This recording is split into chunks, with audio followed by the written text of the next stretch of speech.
คำบูชาพระรัตนตรัยพร้อมกันอิมินาสักการะพุทธังอภิปูชยามะอิมินาสักการะภาวังอภิปูชยามะอิมินาสักการ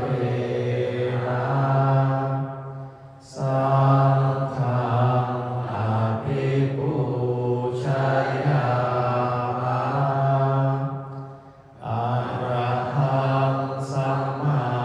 สัมพุทโธภะคะวาพุทธังภะคะวันตังอะภิวาเทมิสัพพะโตภะคะวะตาธัมโมธัมมังนามัสสามิสุปฏิปันโนภะคะวะโตสาวกสังโฆสังฆังนามามิเปิดหนังสือหน้าที่สี่ท่านธรรมยังพุทธัสสะภะคะวะโตปุพพาคะนะมะการังกะโรมาเสนะโมตัสสะภะคะวะโตอะระหะโตสัมมา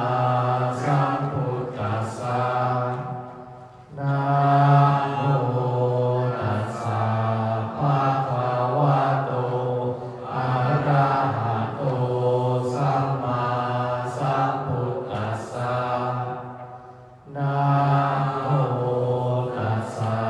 ภะคะวะโตอะระหะโตสัมมาสัมพุทธัสสะพุทธังสรณังคัจฉามิธัมมังสรณังคัจฉามิสังฆังสรณังคัจฉามิทุติยมปิพุทธังสรณังคัจฉามิทุ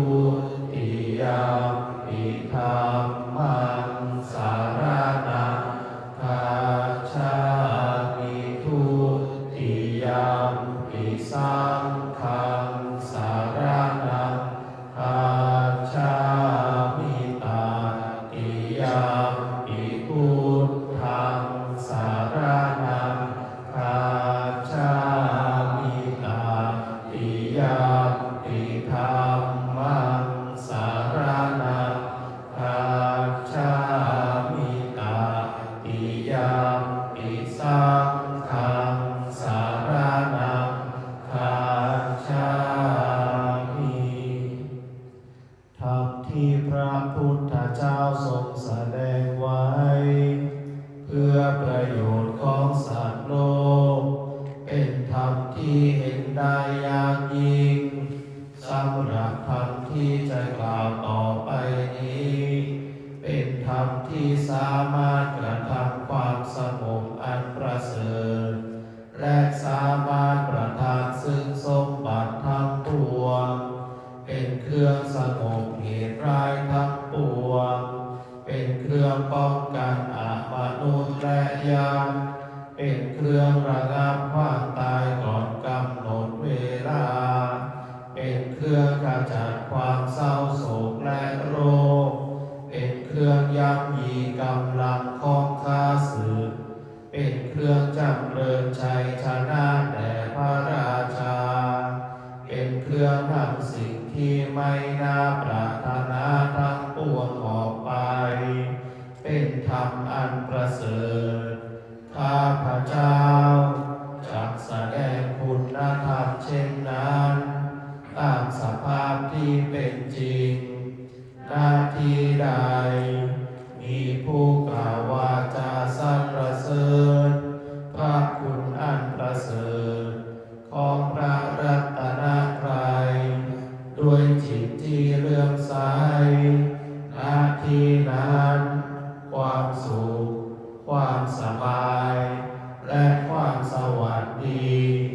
ย่อมมีแก่ผู้นั้น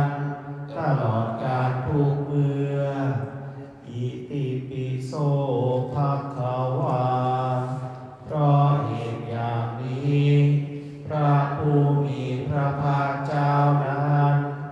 อะระหังเป็นผู้ไกลจากกิเลสสัมมาสัมพุทโธเป็นผู้ตรัสรู้ชอบโดยพระองค์เองวิชชาจารณะสัมปันโนเป็นผู้ถึงพร้อมด้วยวิชาและจารณะสุขโตเป็นผู้ไปแล้วด้วยดีโลกาภิทูเป็นผู้รู้โลกอย่างแจ่มแจ้งอนุตตโรปุริสธรรมสารถีเป็นผู้สามารถฝึกบุรุษที่สมควรฝึกได้อย่างไม่มีใครยิ่งกว่าสัทธาเทวมนุษย์สานังเป็นครูผู้สอนของเทวดาและมนุษย์ทั้งหลายพุทโธเป็นผู้รู้ผู้ตื่นผู้เบิกบานด้วยธรรมภควาติเป็นผู้มีความจำเริญจำแนกคำสั่งสอนสัตว์ดังนี้สวากขาโตภควตาธัมโมพระธรรมเป็นธรรมที่พระผู้มีพระภาคเจ้าตรัสไว้ดีแล้วสันทิฏฐิโกเป็นสิ่งที่ผู้ศึกษาและปฏิบัติพึงเห็นได้ด้วยตนเองอากาลิโกเป็นสิ่งที่ปฏิบัติได้และให้ผลได้ไม่จำกัดการเอหิปัสสิโกเป็นสิ่งที่ควรกล่าวกับผู้อื่นว่าท่านจงมาดูเถิดโอปานายิโกเป็นสิ่งที่ควรน้อมเข้ามาใส่ตัว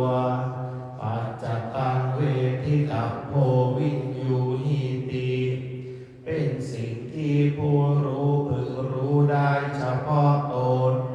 ดังนี้สุปฏิปันโนภควโตสาวกสังโฆทรงสาวกของพระผู้มีพระภาคเจ้าหมู่ใดปฏิบัติดีแล้วอุชุปฏิปันโนภควโตสาวกสังโฆทรงสาวกของพระผู้มีพระภาคเจ้าหมู่ใดปฏิบัติตรงแล้วยายาปฏิปันโนภควโตสาวกสังโฆ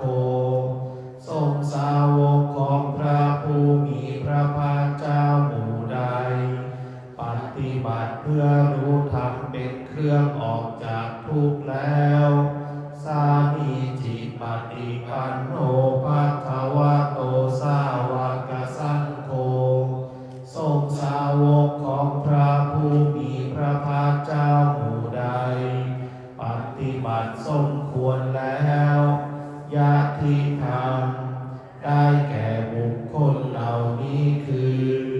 จัตตาริปุริสายุคานิอัฏฐปุริสปุคลาคู่แห่งบุรุษสี่คู่นักเรียงตัวได้8บุรุษเอสาภาควโตสาวกสังโฆนั่นแหละทรงสาวกของพระผู้มีพระภาคเจ้าอาหุนายโยเป็นผู้ควรแก่สักการะที่เขานำมาบูชาปาหุนายโยเป็นผู้ควรแก่สักการะที่เขาจัดไว้ต้อนรับทักขินายโยเป็นผู้ควรรับทัก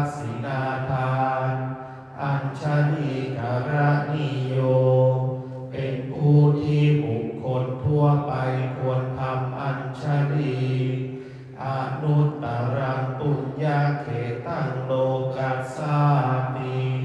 เป็นเนื้อนาบุญของโลกไม่มีนาบุญอื่นยิ่งกว่าดังนี้